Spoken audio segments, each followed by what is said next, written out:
So welcome. Thanks for joining today's College and University Pilgrims of Creation, Hope for Creation launch call. My name is Diana, and I work with Catholic Climate Covenant as a young adult mobilization program manager. I'm also part of the planning team that has been part of this initiative. We'll share more, but first, I wanted to ground us in a moment of prayer.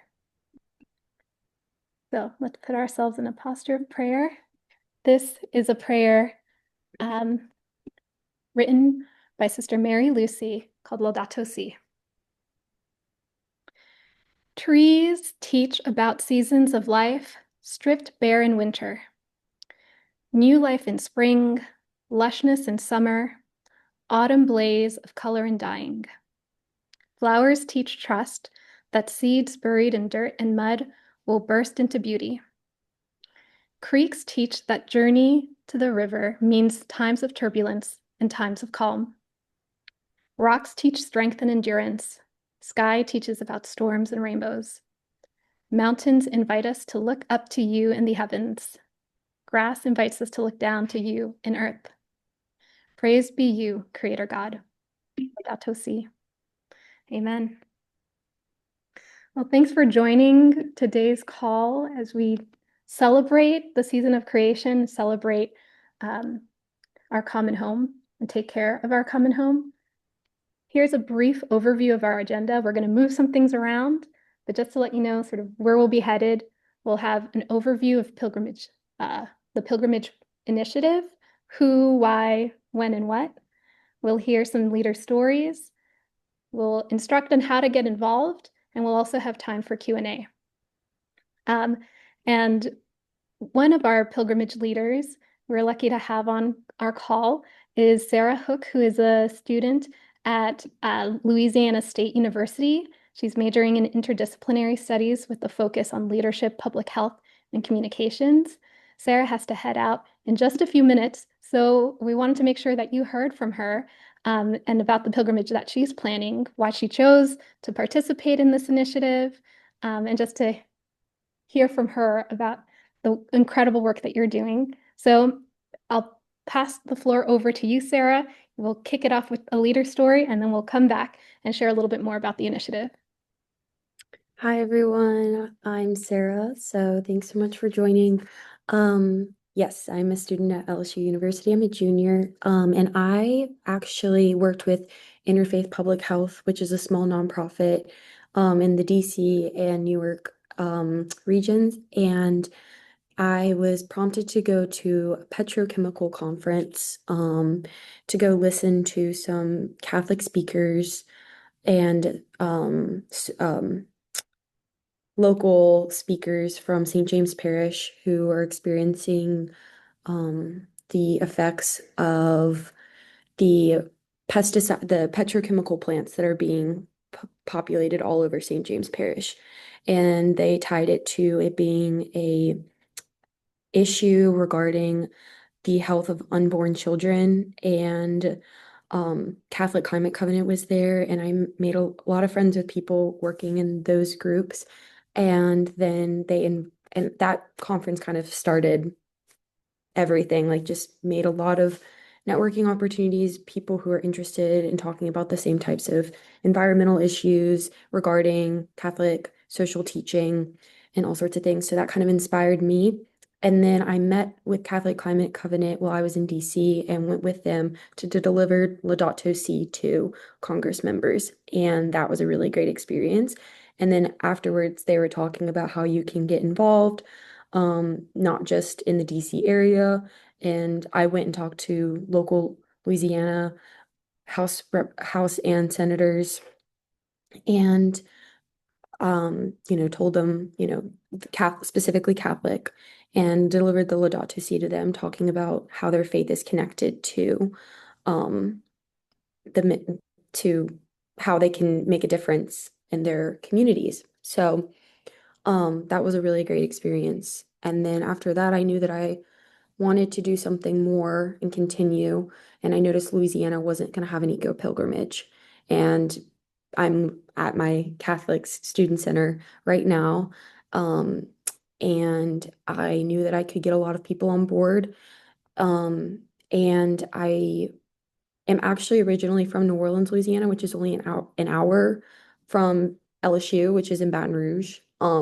Which is actually from Baton Rouge to New Orleans is the whole stretch of Cancer Alley, which is also known as St. James Parish. And so that's always a super kind of like whenever I'm driving back and forth from school to home, it's just right there in front of my face calling me to do something, and respond to this harm against my community.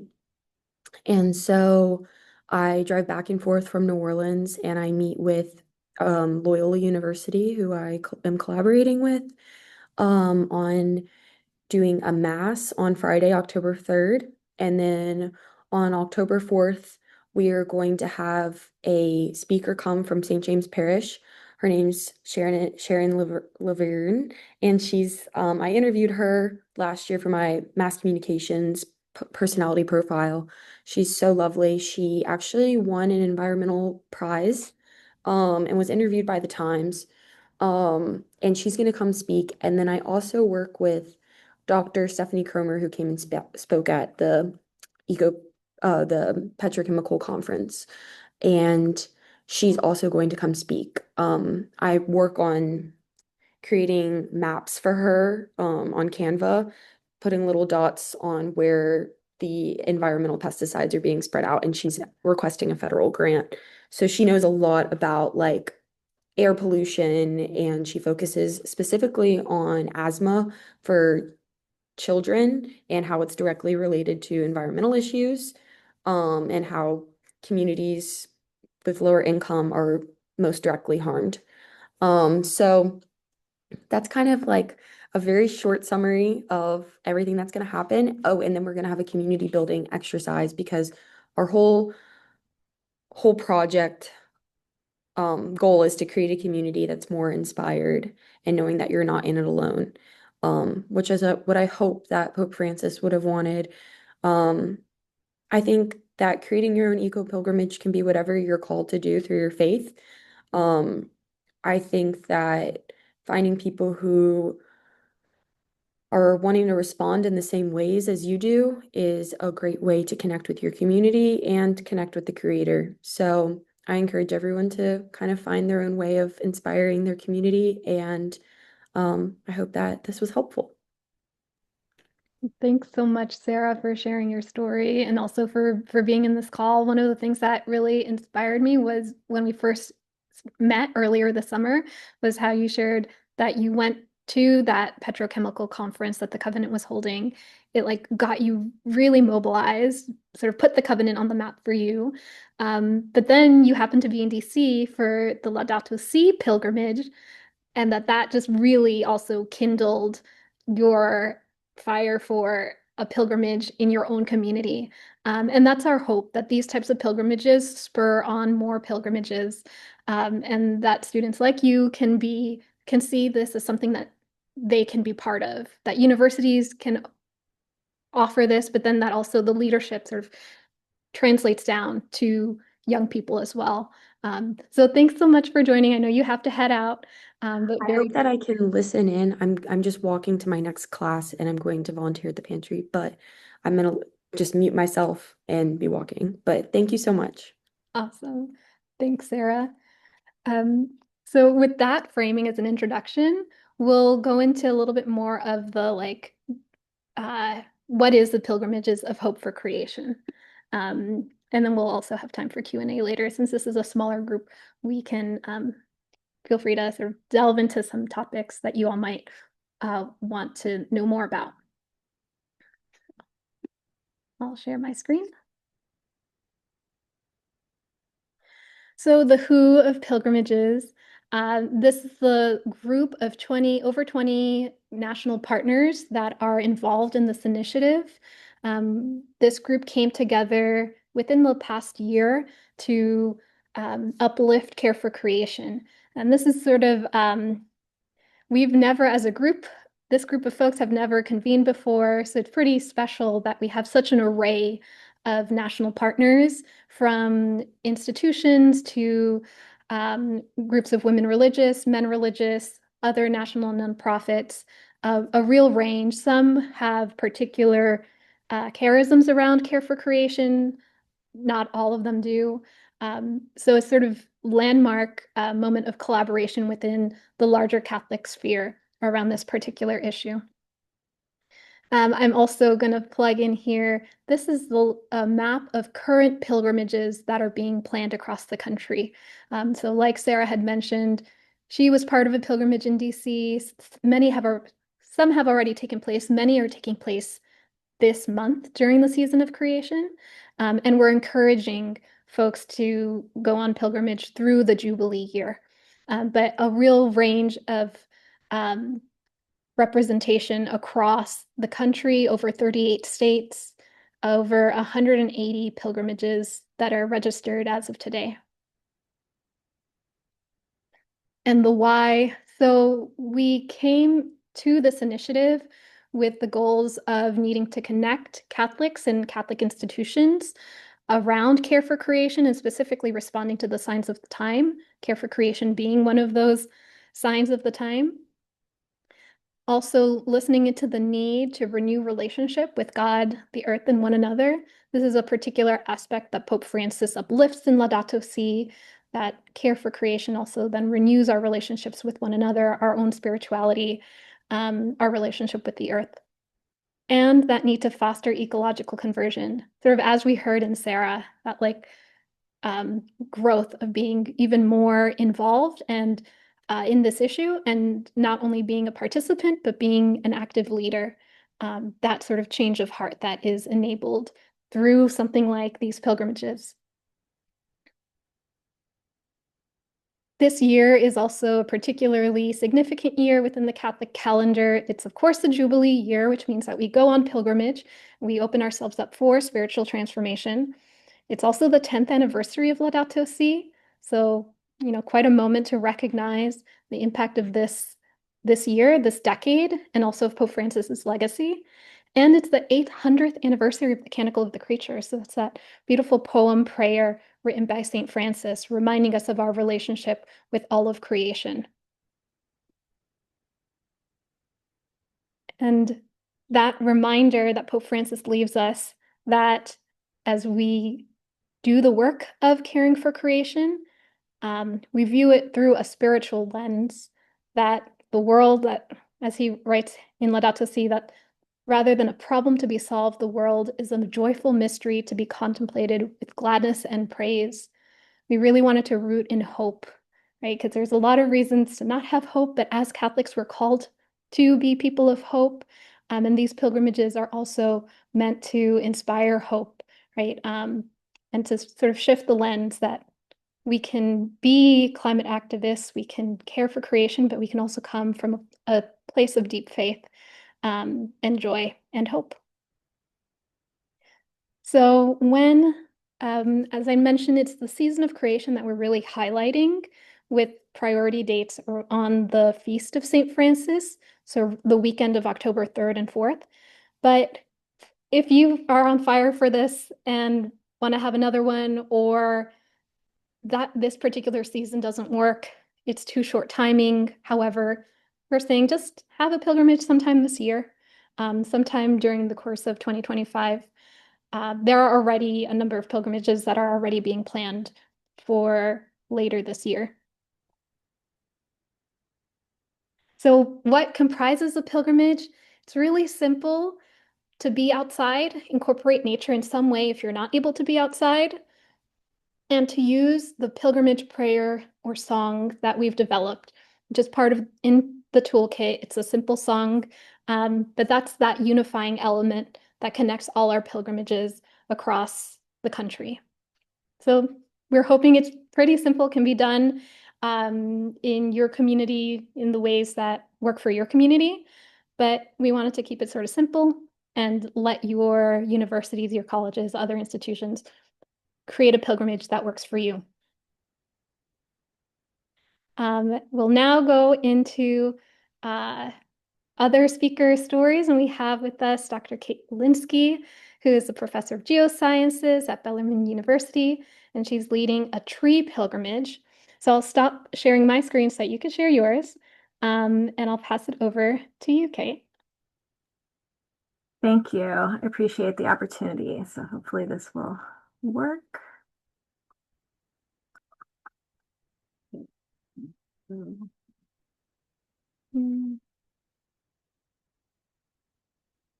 Everybody see that okay? Okay, great. So yes, my name is Kate Belinsky. I'm a faculty member at Bellarmine University. I'm also currently serving as the fellow for Catholic Identity. So I'm involved with a lot of like mission work and working alongside campus ministry to do different things on campus. And for the last few years, actually, we've been doing a pilgrimage every season of creation in as a part of what we call St. Francis Week, the Feast of St. Francis Week. So usually that first week of October, we'll have a bunch of different activities. And one of the things that I developed was the tree pilgrimage. So the first year that we did this was in 2022. And it was very successful. And so we just kept doing it every year. And it's been something that people really look forward to. What it is, it says here, a walking tour of campus trees with guided meditation and poetry. So we're really using our campus to good effect to really appreciate and see our campus with different eyes while also appreciating prayer and poetry as we go. Um, so let's see if I can make this work. There we go. So here's just so you can get a sense of it, some photographs from previous offerings. We have made use of different parts of our campus each time. And we invite our a professor of plant diversity or a botany professor to come and actually teach us a bit about each tree as we go. It's, I think, like 8 or 9 different trees. We'll learn about, we'll start with prayer, usually a prayer from Laudato Si, and then we'll hear about the biology of the tree, and then someone will offer a prayer or a poem or a reading of some sort. So there's different people involved. There's students, faculty, staff. This year we've opened it up to the broader community and our local archdiocese. So it's just been growing over time. If you look at the flyer projected here, you can also see the other events that we have during the Feast of St. Francis. So we do like a houseplant giveaway for students, a blessing of the animals. Our campus ministry is staffed by Franciscans, and so we have this special liturgy called the Transitus of St. Francis that happens in the evening. And then there's usually retreat associated with it. It changes every year, but it's a really kind of fun week that everybody looks forward to, and it brings us all together. So here's on the left a picture of our botanist talking about the catalpa tree there, and then one of our environmental science professors giving a reading. And then to accompany this, I made a little brochure in Canva, and it talks about each of the trees so that there's a reference for everybody to see. And then on the back side, we'll talk about the other events that are being offered that year. So all the students can have anybody who comes can have something that they can take with them from the event. Here's some pictures from last year. You can see there's a lot more people in this picture because it's growing. Last year, we decided to start in the Thomas Merton Center on campus. We have Thomas Merton's archives here, and so we've decided to kind of wrap that in as well, and that was very, very successful. Oh, and then I should mention part of why I even thought to do this in the first place is that I'm in charge of our campus's Tree Campus USA program, which is a program from the Arbor Day Foundation that is intended to help us set targets for improving our tree canopy year after year. And part of that program requires us to have like events now and then. So I'm like, what should I do as an event? Well, let's do something related to the Feast of St. Francis since we're a Catholic university. And it was a really good fit because it's not too hard to plan. Once you get it done once, you just kind of repeat the same procedure year after year. So here's just another picture from that. And I guess the one piece of advice is that we like to promote it to particular faculty so that they can get their students to go. Like these days it's hard to get students engaged sometimes. And so if we tie it to a class like our eco-theology class, for example, then we have at least a certain number of students as a captive audience, and then we build upon that. But then um, word has spread, and I think there's just broader interest now. So it's been great. Oh, and then lastly, I should say we move through campus and then we move up to the chapel to end the pilgrimage. And so at the very end, we're up in the grotto area near our chapel, concluding with prayer. But I think that hopefully will gave you a flavor of what this is like, and I'll be glad to entertain questions either now or later in the call. Thanks. Awesome. Thank you so much for sharing, Kate. So now, how do we do a pilgrimage? This is how. As pilgrimage leaders have already mentioned, you could leverage existing events, events that already happen on campus, maybe connected to the Jubilee year, the Feast of St. Francis celebration, other events that you might have. I skipped ahead, but also you can utilize a variety of resources that the Pilgrimages of Hope for Creation have created. There's an array on our website.